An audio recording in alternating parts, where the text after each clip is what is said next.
اما بعد فاعوذ باللہ من الشیطان الرجیم بسم اللہ الرحمن الرحیم لیس البر ان تولوا وجوہکم قبل المشرق والمغرب ولكن البر من آمن باللہ والیوم الآخر والملائکة والکتاب والنبیین وآتى المال على حبه ذوي القربى واليتامى والمساكين وابن السبيل والسائلين وفي الرقاب وأقام الصلاة وآتى الزكاة والموفون بعهدهم إذا عاهدوا والصابرين في البأساء والضراء وحين البأس أولئك الذين صدقوا وأولئك هم المتقون صدق الله العظيم رب اشرح لي صدري ويسر لي امري واحلل عقدة من لساني يفقهوا قولي۔ آیہ بر کے بارے میں کچھ تمہیدی گزارشات بھی پہلے بھی آ چکی تھیں اور پچھلی نشست میں ہم نے پھر اجمالاً ان کا اعادہ کیا۔ نیکی کی ایک جامع حقیقت کے ضمن میں اولین اہمیت ایمان کی، جس کے نتیجے میں کہ صحیح نیت پیدا ہوتی ہے، صحیح مقصد اللہ کی رضا حاصل کرنا، اللہ کی محبت سے سرشار ہو کر کوئی کام کرنا، اور وہ ہو بھی کام درست ہو، نیک ہو، اچھا ہو، بھلا ہو، ظاہر کے اعتبار سے بھی تو وہ نیکی ہے۔ یا کمتر درجے میں اخروی جزا مقصود ہو، آخرت کی جزا، دنیا کا کوئی جزا، دنیا کی کوئی بدلہ جو ہے وہ نہیں۔ پھر یہ کہ جو مظاہر نیکی ہیں ان میں پہلا مظہر جو ہے وہ خدمت خلق، وہ انسانی ہمدردی کا جذبہ، انسان اپنا مال جو اسے طبعاً بہت محبوب ہے وہ دے سکے ضرورت مندوں کو، جن میں اولین قرابت دار، رشتہ دار، پھر یتامہ، پھر مساکین، پھر مسافر، پھر مانگنے والے، اور پھر گردنوں کے چھڑانے میں۔ اس کے بعد فرمایا وَأَقَامَ الصَّلَاةَ وَآتَى الزَّكَاةَ، اور قائم کی اس نے نماز اور ادا کی اس نے زکوٰۃ۔ اب دیکھیے یہاں ارکان اسلام میں سے اہم ترین ارکان جو ہیں اب ذکر آ رہا ہے۔ میں پہلے بیان کر چکا ہوں کہ ترتیب عنوان کے اعتبار سے موضوع کیا ہے۔ ارکان اسلام کی بحث ہوگی تو کلمہ شہادت کے فوراً بعد اقامت الصلاۃ و ایتاء الزکاۃ، لیکن یہاں بحث ہو رہی ہے نیکی کی۔ نیکی کی حقیقت کیا ہے؟ اس میں وہ ہمدردی کا مادہ وہ پہلے، اور نماز اور زکوٰۃ بعد میں۔ اور ان دونوں چیزوں پر غور کیجئے تو ایک عجیب جو ہے اس میں حکمت نظر آتی ہے کہ اس سے پہلے جو دو چیزیں ہمارے سامنے آئی ہیں نیکی کی بحث میں، ایک ایمان اور ایک خرچ کر سکنا، ضرورت مندوں کی ضرورتیں پوری کرنا میں اپنے مال کو خرچ کر سکنا۔ اب ان دونوں کے لیے گویا کہ دو ستون گاڑ دیے گئے ہیں ہمارے دین کے نظام میں۔ ایمان کو تازہ رکھنے کے لیے نماز ہے، دن میں 5 مرتبہ اپنے مصروفیات سے نکلو۔ صبح کی نیند بڑی سہانی ہوتی ہے، اسے توڑ کر اٹھو، اور اٹھو اللہ کے حضور میں حاضر ہو، کھڑے ہو جاؤ، وضو کرو، کھڑے ہو جاؤ، نماز پڑھو، اللہ سے اپنا عہد جو ہے تازہ کرو۔ ایاک نعبد و ایاک نستعین، اللہ تعالیٰ کے ساتھ اپنے اس عہد کو دوبارہ استوار کرو، تازہ کرو۔ بڑا پیارا شعر ہے حفیظ جالندری کا کہ سرکشی نے کر دیے دھندلے نقوش بندگی، آؤ سجدے میں گریں لوح جبیں تازہ کریں۔ لوح کہتے تختی کو، جیسے تختی ہوتی تھی ہم لکھتے تھے، پھر تازہ کرتے تھے اسے، اس کے اوپر پھر دوبارہ گاچنی سے اس کو دوبارہ جو ہے تاکہ اس پر لکھا جا سکے۔ تو یہ لوح جبیں جو ہے یہ ہماری، اسے رکھو زمین پر تاکہ اس میں بندگی کا جو نقش ہے وہ تازہ ہو جائے۔ اس لیے کہ ہماری سرکشی جو نفس کی سرکشی ہے، ان النفس لامارۃ بالسوء، اس نے ہماری یہ بندگی کے جو آثار ہیں، جو نقوش ہیں، انہیں کمزور کر دیا، دھندلا دیا ہے۔ تو نماز ایک ستون ہے، اور یہ جان لیجئے کہ اسلامی معاشرے کے اندر اس کی تنظیم، اس کی آرگنائزیشن کے لیے یہ یوں سمجھیے رکن رکین ہے، یہ عمود ہے، یہ سب سے بڑا جو ہے بنیاد ہے۔ اب آپ کو معلوم ہے کہ اسلامی معاشرے میں ایک فرد ہے مسلمان، اس کی زندگی بھی اگر وہ نمازی ہے اور نماز کا حق ادا کرتا ہے، اس کی زندگی گویا کہ نماز کے گرد گھومتی ہے۔ اس کا سارا نظام الاوقات جو ہے نماز کے حوالے سے طے ہوگا۔ فلاں کام کرنا، اچھا بھائی عصر کی نماز کے بعد۔ وہ کوئی ایسی اپائنٹمنٹ نہیں کر سکتا کہ جس میں عصر کی جماعت جو ہے اس کا معاملہ جو ہے وہ خطرے میں پڑ جائے، مغرب کے بعد اس کا سارا معاملہ چلے گا، اس کا روٹین جو ہے اسی کے گرد گھومے گا. یہ گویا کہ کھونٹا ہے جس کے گرد اس کے معمولات زندگی جو ہے، اس کی چکی جو ہے وہ چل رہی ہے. اسی طریقے سے معاشرہ، اب 5 مرتبہ دن میں مسلمان مسجد میں جمع ہو رہے ہیں، ایک امام کے پیچھے کھڑے ہیں، اور ایک دفعہ ہفتے میں جو ہے بڑی آبادی کے لوگ جو ہیں مسجد جامع میں جمع ہو گئے. یہ اسلامی معاشرے کی ایک تنظیم ہے. سال میں 2 مرتبہ جو ہے آبادی سے باہر کسی بڑے کھلے میدان میں لوگ چلے گئے ہیں عیدین کے لیے، اور سال میں 1 مرتبہ جو ہے پوری دنیا سے کشاں کہاں کہاں سے گورے بھی اور کالے بھی اور پیلے بھی مسلمان کہاں سے چلے آ رہے ہیں، ہر مسلک ہر فقہ کے ماننے والے. یہ ایک تنظیم ہے جو نماز کے گرد اور حج کے گرد ہو رہی ہے. اور یہ نماز جو ہے در حقیقت بندے کا تعلق اللہ کے ساتھ استوار کرنے کا سب سے بڑا ذریعہ ہے. اس لیے کہ ہمارے معمولات جو ہیں وہ ہمیں اللہ سے غافل کر دیتے ہیں، ہم گم ہو کر رہ جاتے ہیں. وہ بڑا پیارا شعر ہے اقبال کا، کافر کی یہ پہچان کہ آفاق میں گم ہے، مومن کی یہ پہچان کہ گم اس میں ہے آفاق. آفاق میں گم ہو جانا، میرا یہ کام ہے یہ کام ہے یہ کام ہے یہ کام ہے، یہ کرنا، وہاں جانا، وہاں سے وہاں جانا، وہاں سے وہاں جانا، ایک چکر ہے، ایک روٹین ہے. انسان گم ہو گیا، کہاں خدا کا خیال، کہاں آخرت کا خیال، آئے گا ہی نہیں، گم ہو گئے. اور ایک وہ ہے کہ جو گویا کہ دنیا میں رہتا ہے، بازار سے گزرا ہوں خریدار نہیں ہوں. دنیا میں رہو اور دنیا میں گم نہ ہو جاؤ، بلکہ دنیا تمہارے اندر آ جائے، تمہارے قابو میں آ جائے، تمہارے تابع ہو جائے، تمہارے سارے معمولات تمہارے اپنے فیصلے کے، تمہاری خودی کے تابع ہو جائے. یہ کیفیت ہے در حقیقت کے جو مطلوب ہے. اسی لیے فرمایا حضرت موسیٰ علیہ السلام کی پہلی جو حاضری ہوئی تھی اور اسی میں انہیں رسالت عطا ہوئی، تو اس کی پہلی وحی سورہ طٰہٰ کے شروع کی آیات میں ہے، وَأَقِمِ الصَّلَاةَ لِذِكْرِي. دیکھو میری نماز میرے ذکر کے لیے، میری یاد کے لیے نماز کو قائم رکھو. الصلاۃ عماد الدین حضور فرما رہے ہیں، یہ دین کا ستون ہے. اس دین کی عمارت اس پر کھڑی ہوئی. جیسا کہ میں نے عرض کیا، ہمارے شخصی بھی معاملات اور معمولات اس کے گرد گھومے، اور ہماری اجتماعیت جو ہے، ہمارا معاشرہ اور ہماری ملی تنظیم جو ہے، اس کی بنیاد بھی یہی. زکوٰۃ کیا ہے؟ مظاہر نیکی میں سب سے پہلا مظہر آیا تھا مال خرچ کر سکنا، خیرات، صدقات، لوگوں کی ضرورتیں پوری کرنا اپنے مال سے، ہمدردی میں اپنا مال خرچ کرنا. اس مال خرچ کرنے کے لیے ایک اور ستون کھڑا کر دیا گیا، اور وہ زکوٰۃ ہے. کم سے کم اتنا تو دینا ہی ہوگا. گویا کہ آپ کو معلوم ہے کہ کسی بوتل کا کارک اگر بند ہی رہے تو بند رہے گا، اس میں سے کچھ بھی نہیں نکلے گا، ایک قطرہ بھی نہیں ٹپکے گا. ایک دفعہ کھل جائے تو امید ہے کہ کچھ اور بھی نکل آئے گا. تو زکوٰۃ، بخیل سے بخیل انسان بھی اگر مسلمان ہے اور اگر اس کو اللہ تعالیٰ کے حکم کا لحاظ ہے، پاس ہے، زکوٰۃ تو دے گا. چاہے اس کے علاوہ چیریٹی نہ ہو، چاہے اس کے علاوہ جو ہے کوئی خیرات نہ ہو، لیکن یہ زکوٰۃ تو دے گا. لیکن یہ زکوٰۃ جو ہے در حقیقت یہ بنیاد بن جاتی ہے کہ پھر دل میں سے مال کی محبت اس زکوٰۃ کی وجہ سے کم ہوتی ہے. زکوٰۃ کے معنی یہ ہے پاک کرنے والی شے، تزکیہ ہے. یہ در حقیقت نفس کو پاک کرنے والی شے ہے. طہارت نفس، قلب کے اندر سے مال کی محبت کو ختم کرنے والی شے. تو یہ 2 ستون ہیں ہمارے دین. حضور کی ایک حدیث میں حضرت معاذ بن جبل رضی اللہ تعالیٰ عنہ سے مروی ہے، تو حضور نے، ویسے بہت طویل روایت ہے، وہ میں اس وقت ظاہر روایت بیان نہیں کر سکتا. حضور نے پوچھا حضرت، اس لیے کہ اس وقت خاص حالات ایسے ہو گئے تھے کہ حضور کی طبیعت میں بڑی بشاشت تھی حضرت معاذ بن جبل کے لیے رضی اللہ تعالیٰ عنہ. ایک سوال تو انہوں نے حضور سے کیا تھا، حضور نے اس کا جواب دے دیا. پھر حضور نے مزید دریائے سخاوت جوش میں آیا، حضور نے فرمایا وَإِن شِئْتَ حَدَّثْتُكَ يَا مُعَاذ بِرَأْسِ هَذَا الْأَمْرِ وَقَوَامِهِ وَضَرْبَةُ السَّنَامِ مِنْهُ.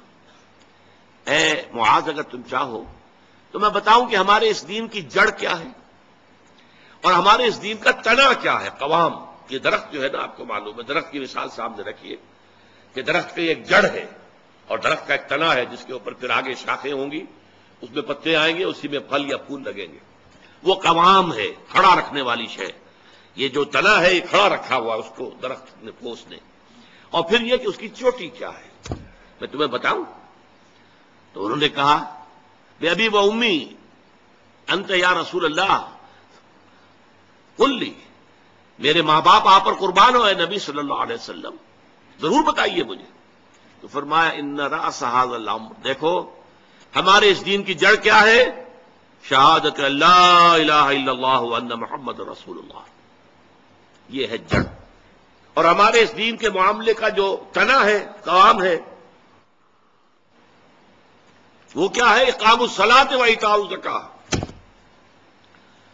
نماز کا قائم رکھنا اور زکوٰۃ کی ادائیگی۔ نماز سے تعلق اللہ کے ساتھ قائم، زکوٰۃ سے تعلق اپنے ابنائے نو کے ساتھ، غربا، مساکین، جو معاش کی دوڑ میں پیچھے رہ گئے ہیں، آپ کے اپنے بھائی بند، آپ کے اعزاء، آپ کے اقربا، زکوٰۃ سے آپ کا ایک رابطہ ان سے تعلق قائم ہوا۔ نماز سے الصلاۃ و عماد الدین، اور الصلاۃ و معراج المومنین، اسے معراج المومنین بھی کہا گیا۔ نماز سے تعلق اللہ کے ساتھ، زکوٰۃ سے تعلق خلق خدا کے ساتھ، اللہ تعالیٰ کے بندوں کے ساتھ۔ اور یہاں زکوٰۃ کا جو لفظ آ گیا تو نوٹ کیجئے، پہلے جو فرمایا تھا وَآتَ الْمَالَ عَلَىٰ حُبِّهِ ذَوِي الْقُرْبَىٰ وَالْيَتَامَىٰ وَالْمَسَاكِينَ وَابْنَ السَّبِيلِ وَالسَّائِلِينَ وَفِي الرِّقَابِ، اور یہاں فرمایا وَآتَ الزَّكَاةَ، اس کا مطلب یہ دو علیحدہ چیزیں ہیں۔ پہلے جو فرمایا ہے وہ نفل ہے، وہ ادا کرنا ہے زکوٰۃ کے علاوہ۔ اس لیے ایک حدیث میں بھی آتا، حضور نے فرمایا صلی اللہ علیہ وسلم ان فی المال لحقا سوى الزکاۃ۔ دیکھو مسلمانوں، یہ نہ سمجھ بیٹھنا کہ تم نے اپنے مال میں سے زکوٰۃ نکال دی تو بس اللہ کا حق پورا نکل گیا، نہیں نہیں، ان فی المال لحقا سوى الزکاۃ، تمہارے اموال میں اللہ کا حق ہے زکوٰۃ کے علاوہ بھی۔ اور پھر آپ نے وہ آیت پڑھی وَآتَ الْمَالَ عَلَىٰ حُبِّهِ ذَوِي الْقُرْبَىٰ وَالْيَتَامَىٰ وَالْمَسَاكِينَ وَابْنَ السَّبِيلِ وَالسَّائِلِينَ وَفِي الرِّقَابِ وَأَقَامَ الصَّلَاةَ وَآتَى الزَّكَاةَ، اس نے جو ہے مال دیا، اس کی محبت کے علی رغم قرابت داروں کو، یتیموں کو، مسکینوں کو، اور مسافروں کو، مانگنے والوں کو، اور گردنوں کے چھڑانے میں، اور قائم کی نماز اور ادا کی زکوٰۃ۔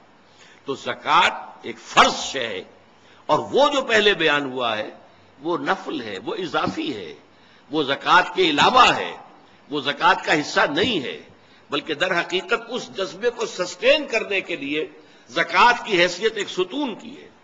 جیسے ایمان کو تازہ رکھنے کے لیے نماز کی حیثیت ایک ستون کی ہے، الصلاۃ و عماد الدین، اسی طریقے سے انفاق اللہ کی راہ میں مال خرچ کر سکنے کی صلاحیت جو ہے اس کو برقرار رکھنے کے لیے زکوٰۃ کی عبادت فرض کی گئی۔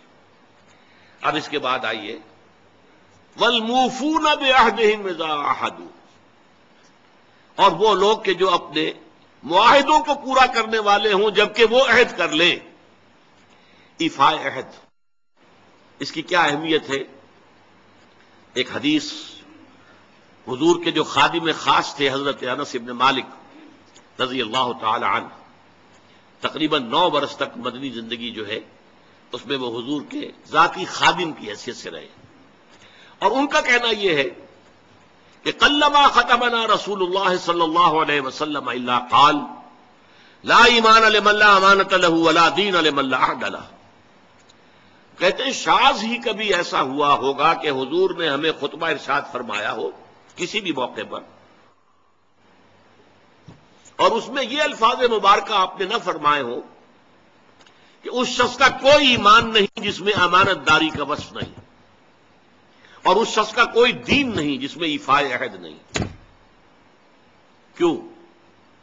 دین بھی نام ہے اللہ سے اپنے ایک عہد کو پورا کرنے کا۔ نماز کی ہر رکعت میں ہم کیا کہتے ہیں؟ ایاک نعبد و ایاک نستعین، پروردگار ہم صرف تیری ہی بندگی اور پرستش کرتے ہیں، اور صرف تیری ہی بندگی اور پرستش کرتے رہیں گے، اور اے پروردگار ہم صرف تجھ ہی سے مدد کے خواہاں ہیں اور تجھ ہی سے مدد چاہتے رہیں گے۔ یہ عہد ہے، بہت بڑا عہد ہے، بہت بڑا عہد ہے۔ اس عہد کو پورا کرنا ہی دین ہے، اللہ کی بندگی، اللہ کے احکام کی اطاعت، اللہ نے جن چیزوں کو حرام کیا ان سے اجتناب کرتے رہنا، اللہ کے فرائض کی ادائیگی، اللہ کے لیے تن من دھن لگا دینا، ایاک نعبد و ایاک نستعین۔ اب ظاہر بات ہے کہ جو شخص انسانوں کے ساتھ چھوٹے چھوٹے کیے ہوئے عہد پورے نہیں کرتا، وہ اتنا بڑا عہد اللہ کے ساتھ کیسے نبھا دے گا؟ جو 2 پیسے کے اندر امانت کا ثبوت نہیں دے سکتا، اس میں بھی خیانت کر گزرتا ہے، وہ 2 کروڑ میں کیسے امین ثابت ہوگا؟ لہذا لا دین لمن لا عہد لہ، لا ایمان لمن لا امانت لہ ولا دین لمن لا عہد لہ۔ جس شخص میں امانت داری کا وصف نہیں ہے اس کا کوئی ایمان نہیں، اور جس کے اندر ایفاء عہد کا مادہ نہیں ہے اس کا کوئی دین نہیں۔ اب خاص طور پر اس نیکی کی بحث میں جس ربط اور ترتیب کے ساتھ یہ بات آ رہی ہے اس کو سمجھیے۔ در حقیقت یہ معاملات جو ہیں انسان کے بین الانسانی معاملات، یہ در حقیقت اس کا تذکرہ ہے، اس لیے کہ اب تک جو معاملے آئے، ایک خدمت خلق اور انسانی ہمدردی کا جذبہ، پھر نماز کا قیام، زکوٰۃ کی ادائیگی، اب جو یہاں آ رہا ہے یہ معاملات ہیں بین الانسانی معاملات۔ معاملہ کہتے ہیں جو 2 افراد کے مابین کوئی بات ہو رہی ہو، عمل سے معاملہ، جوہد سے مجاہدہ، قتل سے مقاتلہ۔ تو جب 2 فریقوں کے درمیان جوہد ہوگی، جوہد کا جوہد سے ٹکراؤ ہوگا تو وہ مجاہدہ بن جاتا ہے۔ جب 2 فریق ایک دوسرے کو قتل کرنے کے درپے ہیں یہ مقاتلہ ہے۔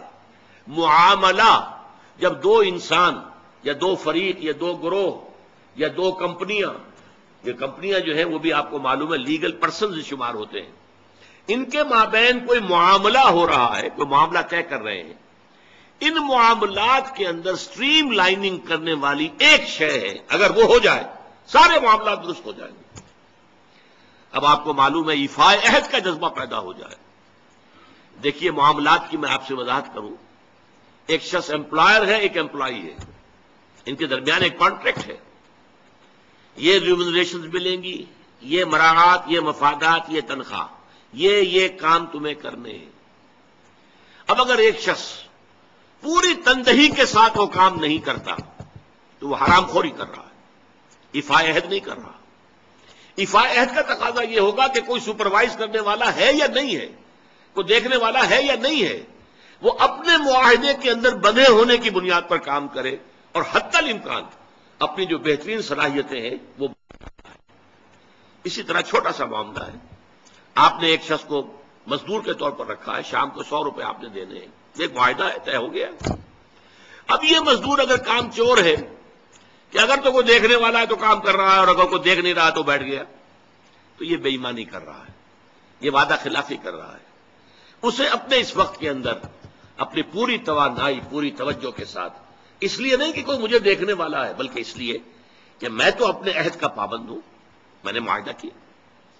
یہ میں نے سب سے چھوٹی مثالیں دے دی، اس سے اوپر آئیے، شادی کیا ہے؟ سوشل میرج، یہ سوشل کانٹریکٹ ہے۔ میرج کیا ہے؟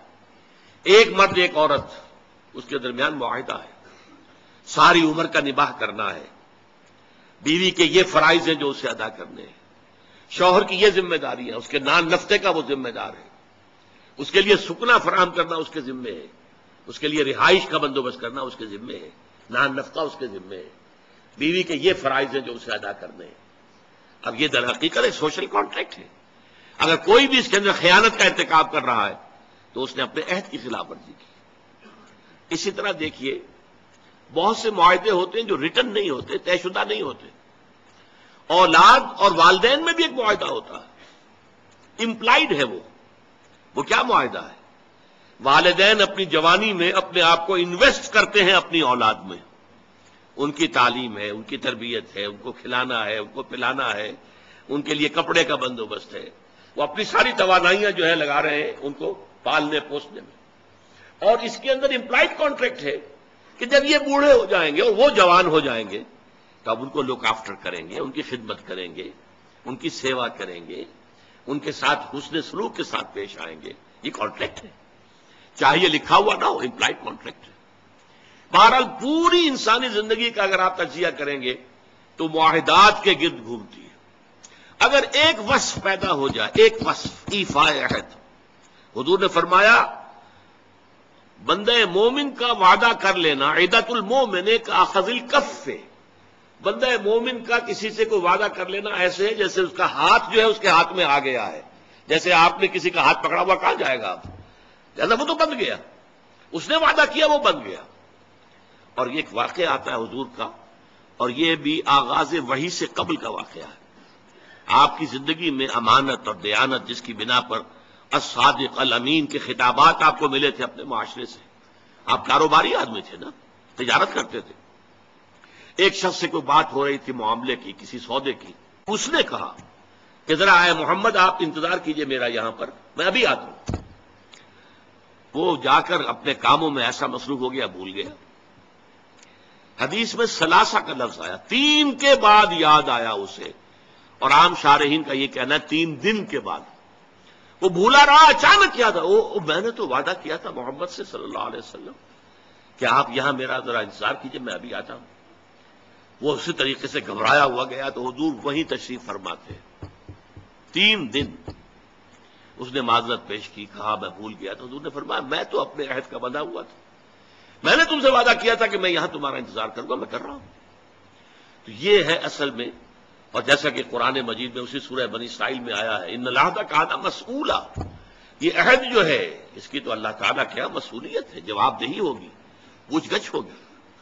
یہ ہے معاملات انسانی میں نیکی کا وہ جذبہ جو ہے، وہ خاص طور پر جو ظاہر ہوگا وہ ایفاء عہد کے حوالے سے تمام معاملات، بین الانسانی تعلقات اور تمام معاملات کے اندر اسٹریم لائننگ کر دے گا۔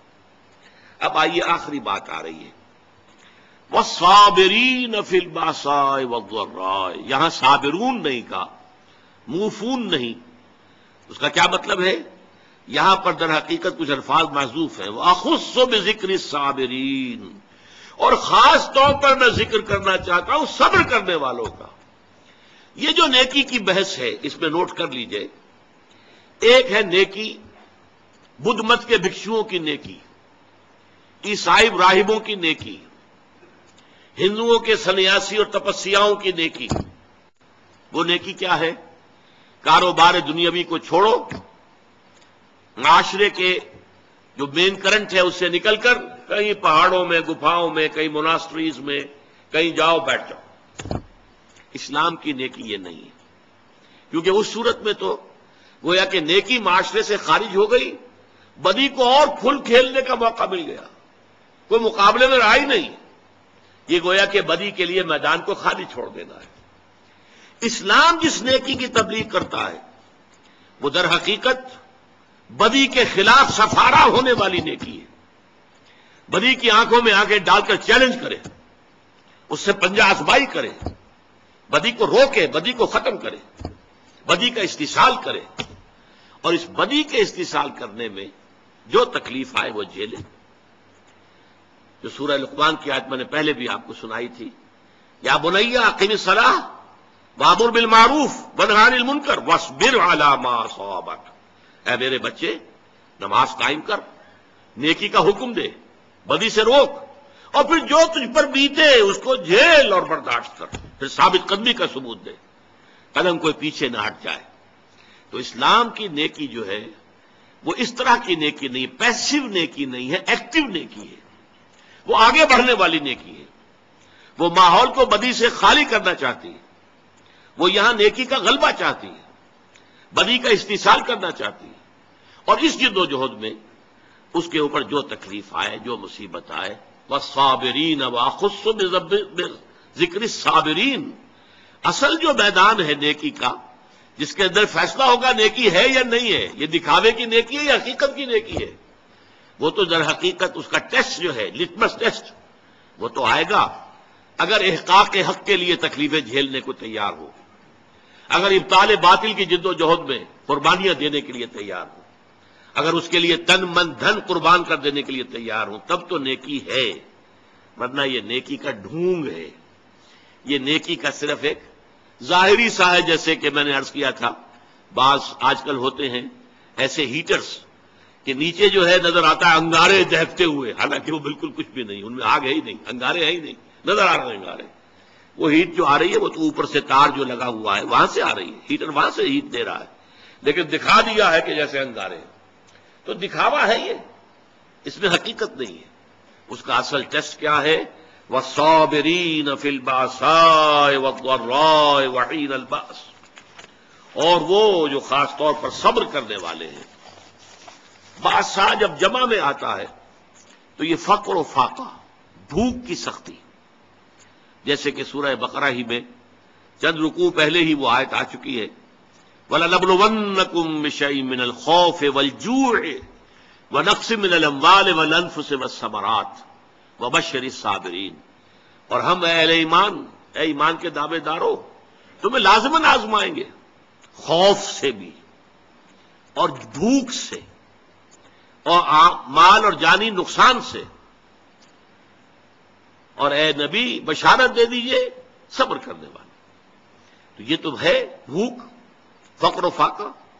آپ کو معلوم ہے، میں نے پہلے ذکر بھی کیا تھا، جیش اسرا کے اندر غزوہ تبوک کے دوران کس قدر شدید بھوک کی کیفیت تھی مسلمانوں پر. ایسے بھی مواقع آئے ہیں کہ تین مسلمانوں کے لیے 24 گھنٹے کا راشن ایک کھجور ایک صحابی نے، ایک مسلمان نے منہ میں کر کے تھوڑی دیر چوس لی، پھر دوسرے کو دے دی، پھر دوسرے نے چوس لی، کچھ گلوکوز پہلے کو مل گیا، کچھ دوسرے کو مل گیا، پھر تیسرے کو مل گیا. یہ بھی آیا. اب جھیلنا، اسے برداشت کرنا. اسی طریقے سے غزوہ خندق کے موقع پر جو آیا، اس لیے کہ شدید ترین سردی کا موسم تھا اور یہاں کچھ نہیں تھا، چاروں طرف سے گھیراؤ ہے، وہ باہر سے رسد آ ہی نہیں سکتی، قحط کی کیفیت ہے، اور یہاں پر جو ہے فاقے آ رہے ہیں. اور اس فاقے کی حالت میں حکم ہوا ہے کہ خندق کھودو. اور مدینے کی زمین جو ہے پتھریلی زمین ہے، ٹھیک ہے، وہاں پہ ریت بھی ہے، لیکن خندق کھودنے کے لیے تو ریت سے نیچے جانا پڑے گا نا، پتھروں کے اوپر. چنانچہ ایک واقعہ آتا ہے کہ ایک بڑی چٹان آ گئی، تو جس چٹان کو بہت سے مسلمانوں نے کوشش کی اپنے اس تیشوں کے پھاوڑوں کے ذریعے سے توڑنے کی، نہیں توڑ سکے. پھر حضور نے ضرب لگائی ہے تو وہ ٹوٹی. تو وہ چٹانیں جو ہیں ان کو توڑ رہے ہیں اور ہے فاقے سے. تو لوگوں نے اپنے پیٹوں کے اوپر پتھر باندھے ہوئے اپنی چادروں کے ساتھ کس لیے ہیں، تاکہ ایک تو وہ کہ ہنگر پینز نہ ہو، وہ جو پیٹ کے اندر بروڑا اٹھتا ہے درد کی وجہ سے. اگر معدہ خالی ہے تو وہ تو احتجاج کرے گا، لیکن اس بوجھ تلے اس کو لے آئے، پتھر تلے، تو وہ جو ہے اس میں وہ کیفیت پیدا نہیں ہوگی، کمر دوہری نہ ہو جائے. اور جب حضور سے شکوہ کیا کہ حضور دیکھیے اب ناقابل برداشت ہو رہا ہے معاملہ، دیکھیے کرتے اٹھا کے لوگوں نے دکھایا، ہم نے پتھر باندھے ہوئے. آپ نے اپنا کرتا مبارک اٹھا کر دکھایا، وہاں 2 پتھر بندھے ہوئے. یہ کیفیتیں ہیں کہ جن میں سے گزرے ہیں محمد رسول اللہ والذین معہ، حضور بھی اور حضور کے ساتھی بھی. والصابرین فی البأساء والضراء. ضرر کہتے ہیں تکلیف، کوئی آپ کو جسمانی تکلیف پہنچ رہی ہے، کوئی زخم کے اندر ٹیسیں اٹھ رہی ہیں، یا جیسے کہ آپ کو معلوم ہے جیسے مکے میں صحابہ کرام کو ٹارچر کیا جا رہا تھا، شدید ترین ایذائیں دی جا رہی تھی. حضرت بلال کا معاملہ، حضرت خباب بن الارت کا معاملہ، دہتے ہوئے انگاروں کے اوپر ننگی پیٹھ لٹا دیا گیا، لیٹ جاؤ، لیٹ گئے. اب آپ دیکھیے کھال ہے، آپ کا کیا خیال ہے کہ ان کی کھال سن تھی؟ انہیں جلن کا احساس نہیں ہو رہا تھا، لیکن جھیلا ہے، اس سے برداشت کیا. کیوں کہ حضور کا حکم ہے کہ کوئی جوابی کارروائی نہیں کرنی ہے، جو بھی یہ کرے ٹھیک ہے کرنے دو، تمہارے جسم کے ٹکڑے کرنے دو. اسی وجہ سے لیٹ گئے. اور جو ہے وہ کھال جلی ہے، پھر پیٹھ کی جو چربی ہے وہ پگھلی ہے، اس سے پھر وہ انگارے ٹھنڈے ہوئے ہیں. یہ کیفیت ہے، جھیلنا ہوتا. تو یہ جھیلنا جو ہے برداشت کرنا، تحمل. والصابرین فی البأساء والضراء وحین الباس. اور خاص طور پر باس کے وقت، باس جب واحد میں آتا ہے اس کے معنی جنگ ہے. یہ آخری امتحان ہوتا ہے، میدان جنگ میں آ جانا، جان ہتھیلی پر رکھ کر میدان میں آ جاؤ. ظاہر بات ہے جو جنگ میں گیا وہ گویا کہ اپنی جان کا رسک لے کر جا رہا ہے. یہ تو اگر کوئی خاص اللہ کا فضل ہے کہ لوٹ آیا تو یہ تو فضل ہے، یہ تو ایک طرح سے نئی زندگی ہے.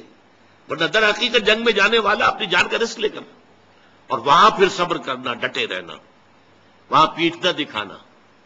وَمَن يُوَلِّهِمُ الدُّبُرَ يَوْمَئِذٍ. تو اگر کسی شخص نے اپنی پیٹھ دکھا دی دشمن کو جنگ کے موقع پر، تو پھر اس کے لیے تو اللہ تعالیٰ کا عذاب ہے. وَمَأْوَاهُ جَهَنَّمُ وَبِئْسَ الْمَصِيرُ.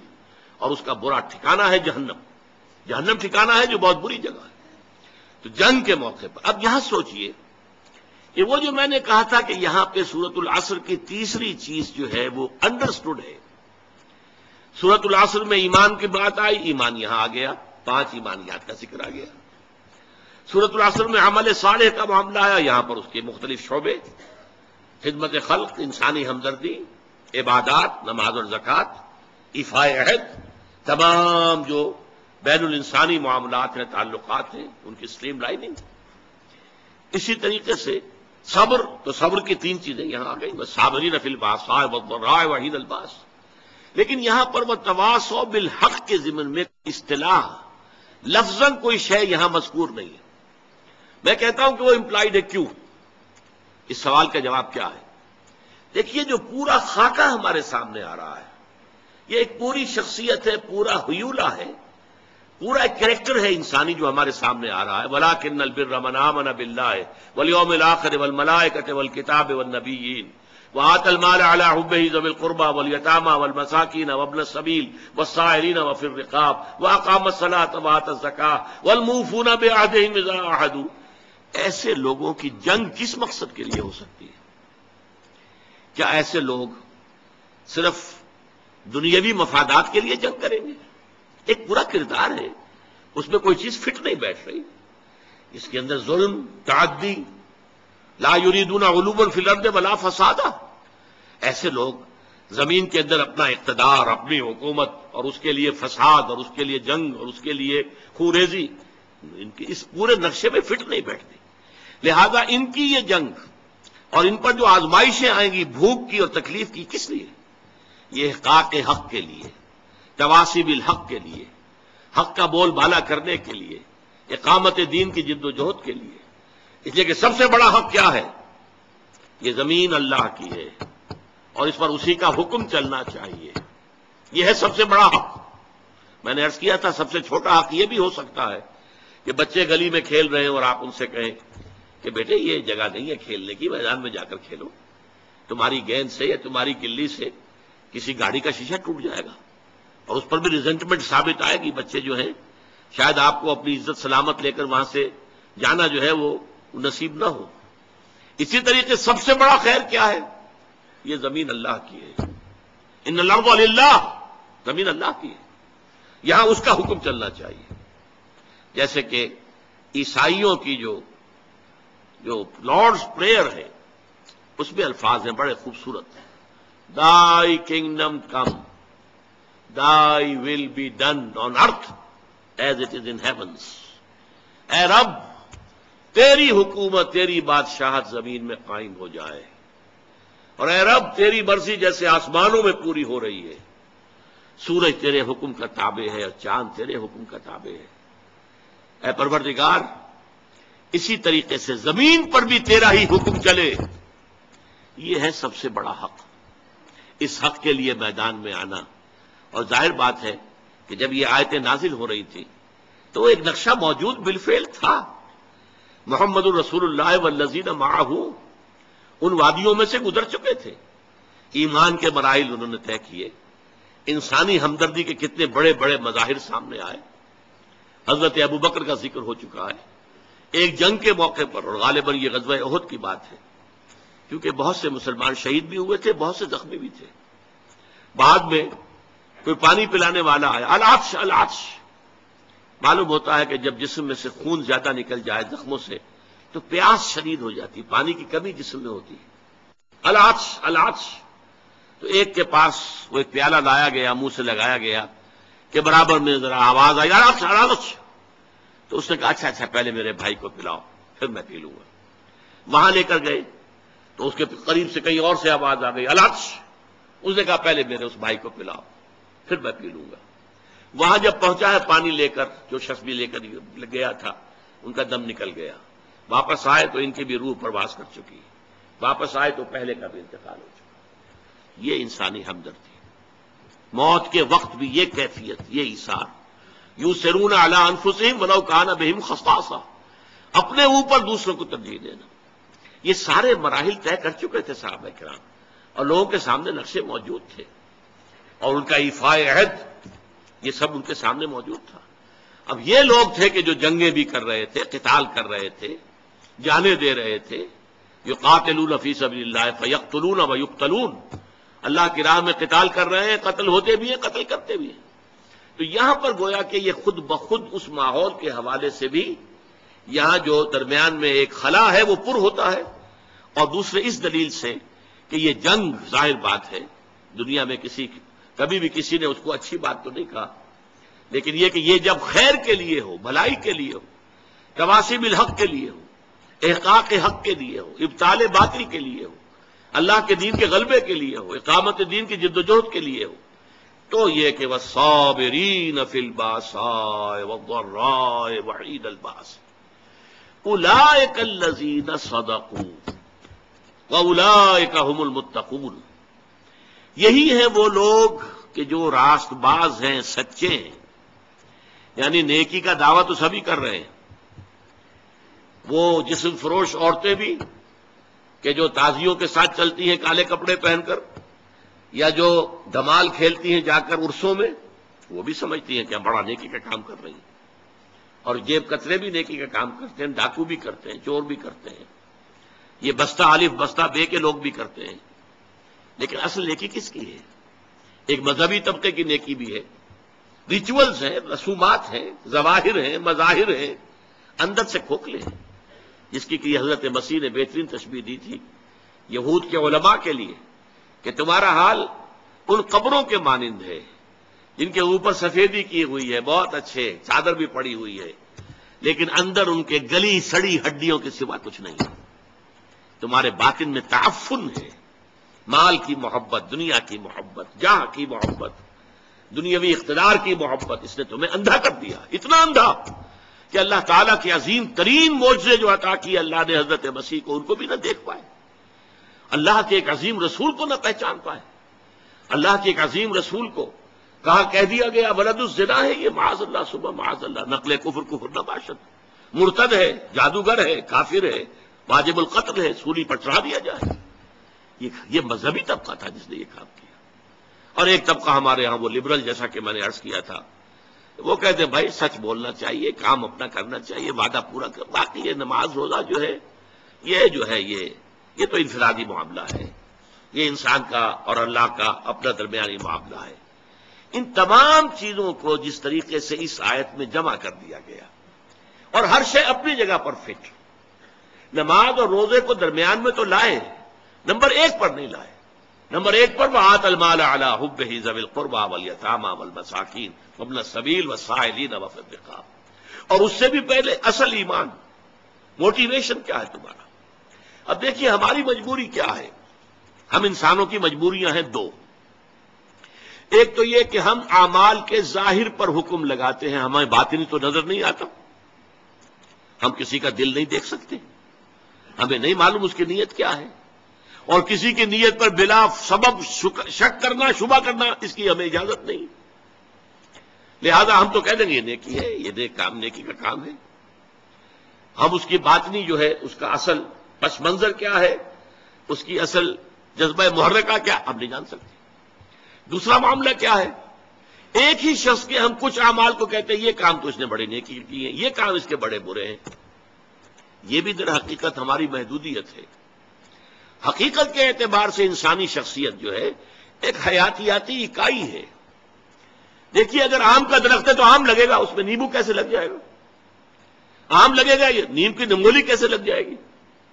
اگر آپ ایک درخت میں دیکھتے ہیں کہ آم بھی لگا ہوا، نمولی بھی لگی ہوئی ہے، وہ کڑوی کسیلی نمولی بھی لگی ہوئی ہے اور میٹھا آم بھی لگا، آپ کیا کہیں گے؟ کیسے انہونی سی بات ہے۔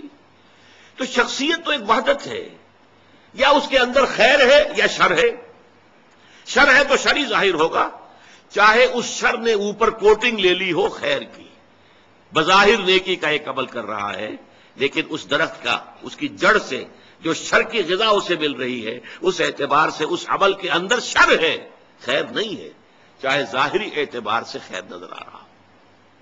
اسی طریقے سے جو شخص نیک ہے اس کے عمل میں نیکی ہی نظر آئے گی، برائی نہیں ہوگی۔ البتہ اس میں ایک استثناء ہے، جو حقیقتاً نیک ہے، جو اس پیمانے پر پورا اتر رہا ہے، وَلَٰكِنَّ الْبِرَّ مَنْ آمَنَ بِاللَّهِ وَالْيَوْمِ الْآخِرِ وَالْمَلَائِكَةِ وَالْكِتَابِ وَالنَّبِيِّينَ إِلَىٰ آخِرِ الْآيَةِ، جو شخص اس پر پورا اتر رہا ہے اس سے بھی کبھی وقتی حالات کے تحت، وقتی اثرات کے تحت کوئی غلط کام سرزد ہو سکتا ہے. یہ نہ سمجھیے کہ اس سے کبھی بھی کوئی برائی جو ہے اس کا ظہور نہیں ہو سکتا، نہیں ہو سکتا ہے، لیکن فوراً توبہ کرے گا. اگر اس کے اندر نیکی ہے، وہ کسی بدی کو مستقل طور پر اپنی زندگی میں اپنے کردار کے اندر جگہ نہیں دے سکتا. اس کو آپ 2 اور 2 4 کی طرح جان لیجیے. وقتی آلات ہیں، وقتی اثرات پڑ گئے ہیں، یا جذبات کا کوئی طوفان امڈ آیا ہے وقتی طور پر، اور اس میں جو ہے آدمی سے کوئی غلط حرکت سرزد ہو گئی ہے، لیکن اگر نیک ہے اندر سے فی الواقع فوراً توبہ کرے گا.